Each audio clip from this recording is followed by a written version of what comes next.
All right. Mark and Paula here, the True Travelers in Mexico, and we have a couple of special guests to talk to today. And if you guys could go ahead and introduce yourselves. As you can see, this is a not professional outfit that we have here. So. Well, I'm Jana, and this is my husband Herb, and we're from Alberta, Canada. Here for the winter. The snowbirds. Snowbirds. This is our third winter in Mazatlan, but we have spent other winters in Mexico. And so what was it about Mexico that keeps you coming back? Do you want to take this one? Herb is the strong silent type, apparently. Well, we have to get out of the winter, and there is a non-stop flight from Calgary, and it's sunny and like a great place to spend the winter here. Okay. But what was it about Mexico that keeps you coming back?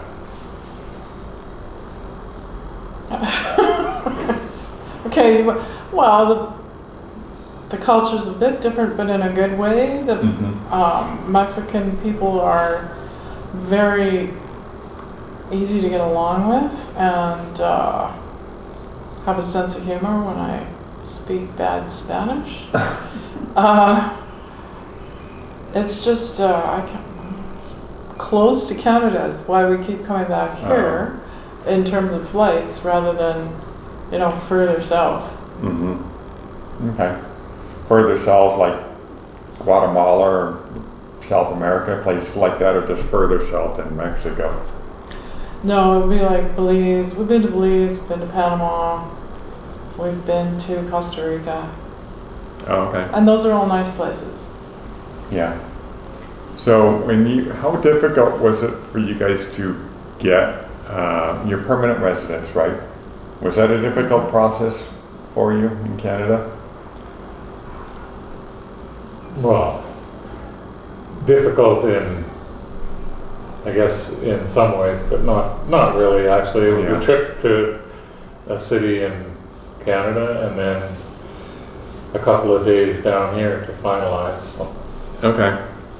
All right.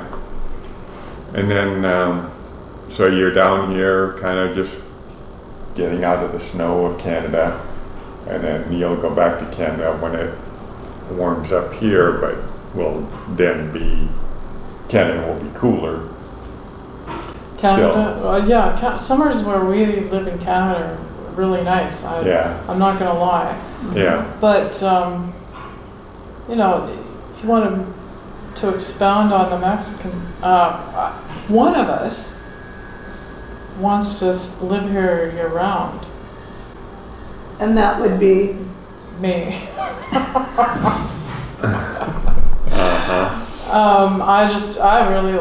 I really like it, and Mazatlan in particular, really like Mazatlan. Although I'm told the summers here are brutal. So we'd be looking maybe more to the interior. But we like it enough that I would like to live here year round, and my husband, I might be able to drag him into that. I don't know.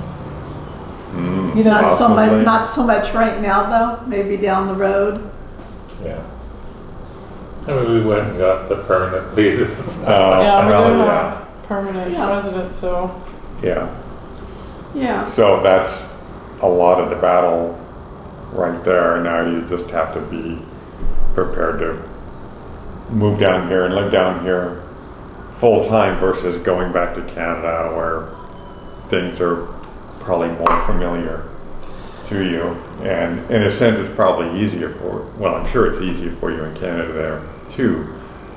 But, if you can. I've observed that how people feel about Mexico really depends, and the cities they're in, really depends on what they came from. Like you guys have come from a larger city, and the city we come from is only, I think, 60,000, and miles of grazing lawn and pump jacks. That's like our reference point.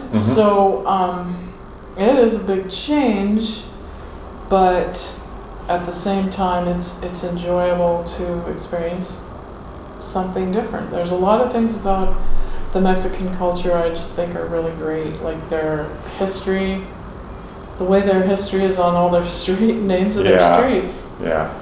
And I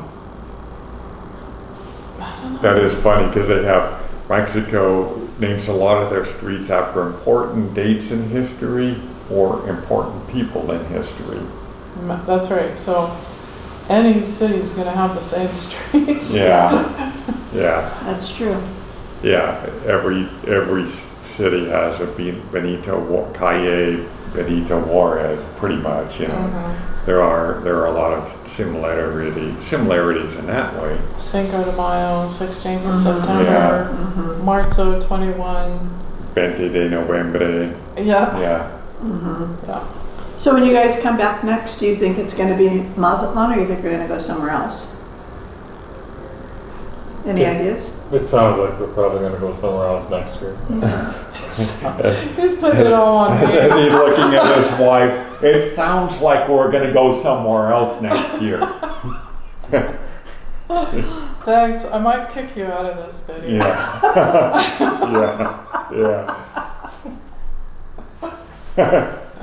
But you guys have been to, you said like Huatuco, Mhm. and where else have you been? We've been to Puerto Nuevo and thus Vallarta at the same time. We've been Okay. to both of those. We've been to the Mayan Riviera Okay. Mm-hmm. and oh no, Morelia. You in Morelia? Oh, Yeah. Yeah, we've been to Morelia. So we've been to, and Durango. Okay. Yeah. I went to Durango for a weekend. It's not, Okay, we didn't really okay. live there, but for a weekend. So we have experienced kind of a variety Mhm. of places. What do you think of Durango? I really liked it. Yeah, so did I. It was interesting because it's not a huge city by any means, and it's not another like expat magnet place too. But it's really pretty fun. It's sort of like what I would imagine sort of like a Mexican Western town to be in some ways, and that they filmed a lot of movies there. They did a lot of Westerns there and stuff, and I thought it was very cool. Yeah, I enjoyed that. Did you guys go out to that Western, what do you call it? We did, yeah, where they do the gunfight in the street Mhm. and stuff, Yeah. and the saloons. Did you guys do that too? Yeah, Yeah, People that are was really people are fun. dressed up in period pieces, yeah. And then got our pictures taken with the outlaws afterwards, and yeah, that was great. I Yeah. enjoyed that a lot. And the thing about Durango, the people were a little different because they don't deal with tourists. Mm-hmm. So, like, I went to their mercado, which is bigger than the Yeah. one I have here, and there wasn't a lot of people. And I found that the shopkeepers or whatever actually did want to chat, in Yeah, spite of the fact that I have hardly any Spanish. But right. you know, they wanted to practice English, so we were Mhm. doing our translators back and forth. But that was very enjoyable as well. Yeah. That's actually a thing here where they will chat with you because they're interested in where you came from. And, you know, firstly, why, you know, where you came from, and then why you're in their town. And they're not being negative by any means. They just want to know, you know, what your opinion of what is, what attracted you to that town, Yeah. which is always pretty fun. We always Pretty used to get, people would always think that we were tourists. Yeah. And then when they would find out we actually lived in Mexico, it's like, oh, you live here? Welcome to my country. They would always say. Yeah, they're very nice. And in Mhm. Morelia, we were walking, like we booked an Airbnb and didn't really know the area where we were Mhm. booking it. Mm-hmm. So it wasn't a pure Mexican neighborhood. Mhm. And they were really neighborly. Mhm. Really neighborly to us, even though they probably knew we weren't going to be there for a Yeah. while. But Herb accidentally locked himself out of our apartment, and that is I was somewhere else, and he'd also, his cell phone was in there too. So we went across the street. Oh, I was going to say, this isn't going to be one of the stories. Herb locked himself out of the apartment. It took him 3 hours to get you out, right? No. Okay. No, but, so what could he do? He went across the street, there's a little grocery, one of those little grocery stores. And the lady in there was so helpful, let him use her phone. But then she offered to help him get back in. Quickly dispelled any illusion we had that we were secure in that apartment. Yeah. Yeah. That's funny. It's amazing what a crowbar can do, right? How did she end up getting him back in? What'd she do? Well, the girl came with some special equipment through the bars and the windows to the doors. And inside. That's funny. Special equipment. Yeah. Yeah. Well, Mexicans are Resourceful. very resourceful, yeah. And then after that, I think she thought we were helpless because another time I had accidentally called an Uber when I was trying to get him, what do you call it, for another time. I wanted to reserve him for another time, but did it wrong and he came. So I was out there in front of our place trying to explain to him, I'm sorry, and blah, blah, blah. She saw me out there and she came running out to help. Aww. Yeah. Yeah. She was, it was so sweet. They're very neighborly. Yeah. And then another time we're walking down the street, we wanted to find out what was around us, right? What were the businesses around us? And you know how a lot of them don't have the signs right out there and there against. So if you're walking on the street, you have to look up and see. So we must have looked like idiots. We didn't realize it. We're walking along a sidewalk like this, trying to see what's this business, what's this. And suddenly there's this young woman comes running behind us and called out to us, and then she asked us if we could speak English. Yes. She was Spanish, she was Mexican, but she obviously could speak English. And she asked us if we were lost. She was going to help us find, get back to our apartment. I mean, that was embarrassing, but at the same time, like, so nice. She'd obviously been in one of those places, and so I was like, this is going to try to help us find our way back. But that tells you a lot about the spirit of the Mexican people. Paulette and I have been, in situations similar to that, where there was one time in Pachuca where we were trying to ask the cab driver if he could take us to a certain place, and another Mexican guy comes up and sees that we're having trouble and says, "Can I help you?" And so we told him what we're trying to do, and then he conveyed that to the cab driver. But we said it the same way that he said it, but it was like he didn't understand us. And then the local there said it exactly the same, and then the cab driver understood. I'm thinking, what did I say that was so different? I said it like he did. Yeah. But I don't know. Sometimes that happens to us too. I don't understand that. Yeah. It just happens. So, what do you think is what message would you have for people out there when considering coming to Mexico, either part-time or full-time? Well, it's a great place to come for winter. Yeah. But haven't really thought about it yet in terms of year-round. But I'm sure someone is, apparently. Just saying. Your other half is given a consideration. Yeah. She just has to get you on board now, Herb. Yeah. If you wake up one morning in Canada and a bunch of her clothes are missing, you might know. Exactly. Message for people thinking of coming here. Well, one, I would say, like, I have seen people post on the Mexican Facebook groups. We have sold all our stuff and we're coming down there. Where do you suggest we go? I'm thinking, really, you don't have a place picked? Yeah. And you're gonna, so I would say pick a place and just, 3 months or 4 months, get to know it a little bit and then move on to something else. But, that you have your criteria and you can figure out what places meet that criteria. There's lots of books on Amazon that talk about the different areas, the different cities. Lots of YouTube Yeah. videos. Lots of YouTube videos.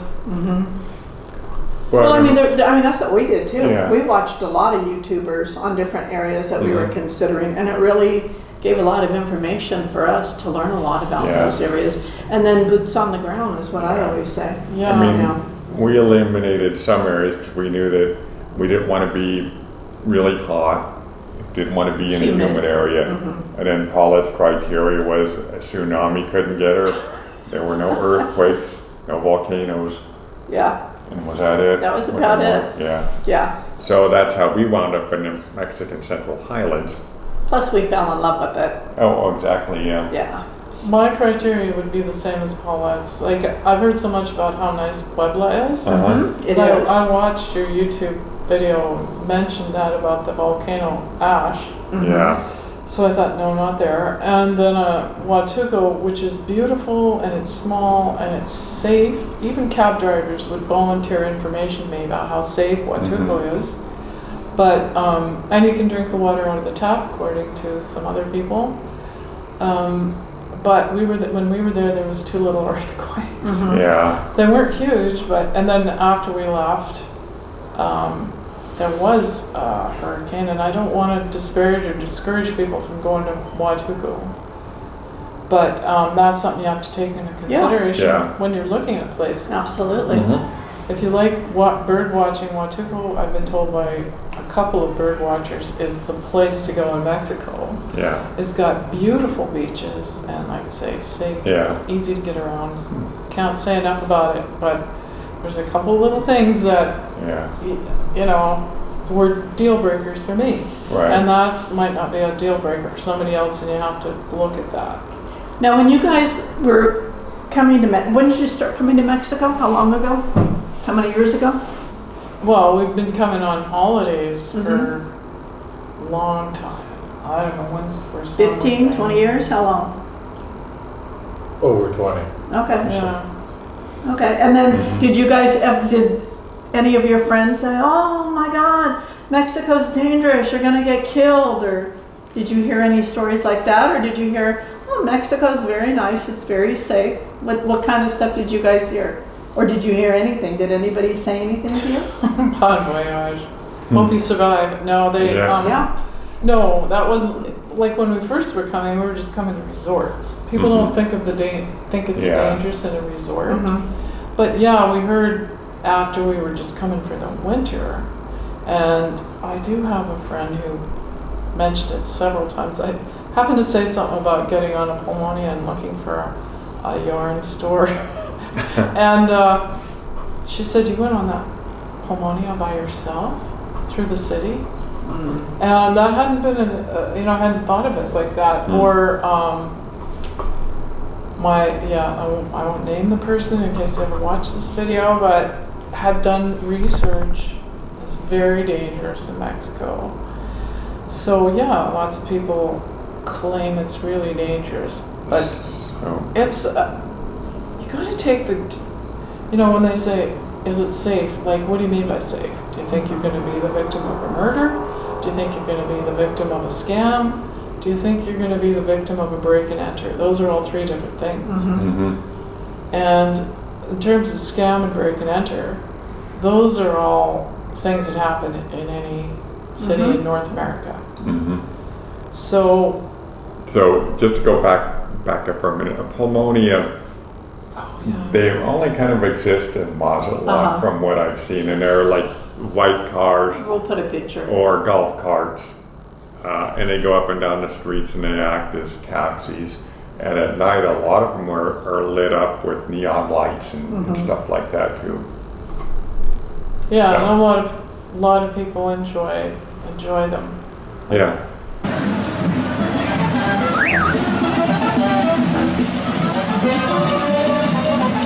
Yeah, it's evidenced by the number of people we saw partying on them as they went up and down the street. They're loud. I mean, they can play a lot of loud music from them.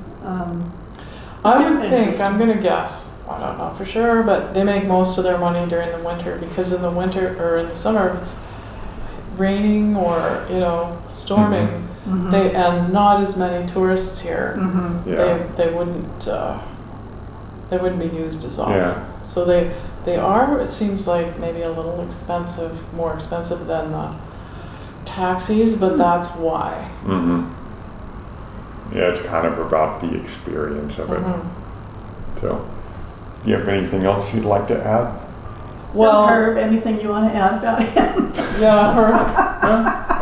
Give a break. He just found out he's coming here full time. He's still in shock over that. You heard it here first. He's speechless. People ask about the safety all the time, and should I say what I said before? The Mazatlan's pretty safe. Like, not all communities are the same. Like, Mazatlan is actually pretty safe. They have a tourism branch of their, I think it's a city, that they're just completely dedicated to making the tourists and the expats and the snowbirds happy. So that's where you go if you have a problem. You go and ask them for help first, and they can point you in the direction. I don't know if any other places have that. I don't think they do. And we have, like, I got my, I don't really call it INPAM, the seniors discount. In a pound. In a pound. When I couldn't find the office for that here, so I went to the tourist office, and the lady there, she said, she told me where it was, and then she said, but you're going to need to be able to speak Spanish, so I'll go with you and take you there in my car. So that's what she did. And that is one of the things I really like about Mazatlan. You know, you kind of have this resource that can help you out, and they're really friendly and helpful. And lots of cops around because they really want to make sure that we're all safe and happy. And I'll pass them on the street, and you just say buenos dias, and they answer, smile. It's just it's a nice place. I think it's relatively, it's pretty safe. I mean, I don't want to say I feel safe, because that doesn't mean anything, but we haven't encountered anything bad. And you've been coming here for how many years, did you say? 3? 3 winters here. Okay. Another thing, you have to do your due diligence. It's not going to be the same. Here in Mazatlan, it's a little more expensive than other places because it is a tourist place. But like I was telling you before, my husband likes to have steak every day because they're half the price here than they would be at home. So rent is less than if you wanted to live in Calgary. We live in a small town where the rent isn't that high, but if you want to live in the big city, it is, rent and housing prices are still less here. So does that have anything to do with you guys considering moving here full time? I mean, you get more bang for your money being here, you know what I mean? I mean, because cost of living is a lot cheaper in Mexico by far. Canada's pretty expensive. Canada's expensive, yes, definitely, yeah. That has a lot to do with it. And would you be willing to leave your medical behind in Canada for the Mexico medical? What do you think of that? Well, I haven't had much experience with Mexicans. Medical? Mexicans healthcare. I haven't needed anything, thank you. Well, I had an operation in Morelia, and you were there. Well, not for himself is what he means, not for himself, but yeah, so you've even had surgery in Morelia, and were you happy? Yes, yes, it was very good care. One thing I've seen other people say, which is true, the surgeon gave me his personal WhatsApp number. Like, you'd never do that in Canada. No. And that would never happen in the States. In our experience in Mexico, they've always given their WhatsApp number. The doctors have, So it's just a different experience. You know, doctors here, they'll spend 45 minutes with you, talking to you, trying to figure out what's going on. Not like the U.S., but you get like 5 minutes. You know. Probably the same thing in Canada. In Canada, because they have I have a daily quota. Yeah. But anyway, I think it's the yeah, same. obviously you guys pay more for insurance in US than we pay zero. But Well, you Pay it out of your You taxes. pay it our out of taxes, taxes, yeah. exactly. Our taxes are pretty high, so that I guess Yeah. that's the trade-off. But if your cost of living is lower here and you can afford to pay for insurance. uh-huh. Also, as a permanent resident, you have the backup of you're automatically qualified for the public health care. Yeah. Although you guys kind of found out that wasn't great. Well, we signed up for it. We had the IMSS that we well, signed up for and paid into We at first. never actually used it because we just heard that private health care was a better way to go, and you just used the public health care as sort of an emergency. Yeah, we got the IMSS basically for an emergency situation because our Spanish sucked. So how are we going to get a hold of the doctor? How are we going to do the appointments and all that stuff? We just basically got it for emergency. Yeah. Is what we got. And then we got private insurance, which didn't work out well at all. We got screwed out of that deal for emergency visit. But I mean, people could pay as they go too. That's another option. The thing about Canadian healthcare is people that can afford to, if they're put on a waiting list for surgery, they actually will go to the States or Mexico. Yeah. Because, and the reason I was in Mexico is going to have to wait for 2 years. Yeah. And I didn't want to wait that long. So, and like I said, like there's a high percentage of people, like the Canadian government just published these statistics, and I can't remember what it is, I'm sorry, but a fairly high percentage of people who die waiting for surgery in Canada. That's sad. And I told you my friend who passed away waiting for, they didn't get her into treatment in time. So it's, you don't have to pay, you got high taxes supposed to take care of that, but it's not, Canadian healthcare isn't even in the top when they look at the rankings of public healthcare around the world. It's not, it could improve, like with that. We do have I guess it could improve with the right political will, just let me say that, but.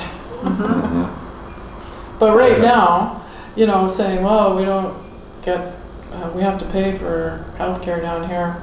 Yeah, but at least then you can get it. But you can get it fast too. I mean, I told you that story the other day when we had breakfast about our friend that needed surgery.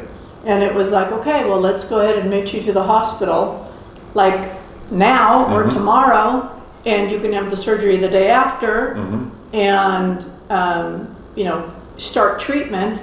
That kind of stuff in Canada would be, 2 years out, if that? I mean, in a situation like that, I mean, who's willing to wait? In Mexico, though, our experience, Mark had surgery here. I've been to emergency before. You've been to emergency before. I mean, the care was just phenomenal. The cost was unbelievable.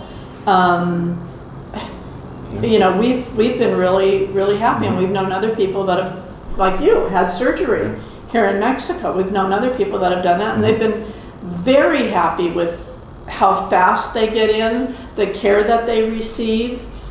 It speaks for itself, the care. Yeah, they diagnose the issue, they get you in to get it taken care of. There is a website, Mexican website with doctors. Have you heard of it? It's called Dr. Alia or something like that. I'll give you the link. Dr. what? Dr. Alia is, I think, the name of the website. But I go on there once in a while and check out I have just recently checked out the most expensive thing that could happen to you that you have to pay in Mexico would be heart issues and cancer. So I went on there to look, and some of those doctors say how much they charge. Now that doesn't mean the hospital would be on top of that. Right. But people can look on there and judge for themselves. do you think that you would be willing to pay out of pocket for this? Or like, I got some quotes on insurance, and the highest was $20,000 a year for the two of us. That's Canadian. Yeah. But I said to her, if you had $20,000 a year in 5 years, that'd be $100,000. You may as well just put it in your own health account. Exactly, and a lot of people do that. Yeah. So there's options. It's not. I think there's a pretty good options that you and take into consideration that you have fewer costs down here anyway that you don't have at home. Yep. Yeah. So, Herb, let me ask you this. If she offered you to be able to have steaks every day, would that convince you to move to Mexico? He's doing it now. He's doing it now. How about if she offered it twice a day? He just cooks up his own in the air fryer whenever he feels like having one. And then he's got his favorite butcher at the Mercado. Oh, there you go. Okay. And so, it's a pretty good life. Yeah. So, okay, final question. Somebody out there is considering retiring in Mexico. I mean, I know that you guys aren't living here full time, but you come here enough, you spend enough time here. What is your advice that you would give to somebody that says, hey, I'm thinking about retiring in Mexico? What do you say back to them? What's your opinion? What's your thought? Probably don't dawdle, because it's getting more and more expensive to come down. The requirements That's are true, going the up and up and requirements, up. yeah. Sovereignty is getting very expensive. Mhm. These guys are permanent already, so they don't need to worry about that. But I would say, I'm going to step in here, I would say for any of you guys that are considering it, seriously considering doing temporary, if you can qualify for that. If you can't qualify for the permanent, do the temporary.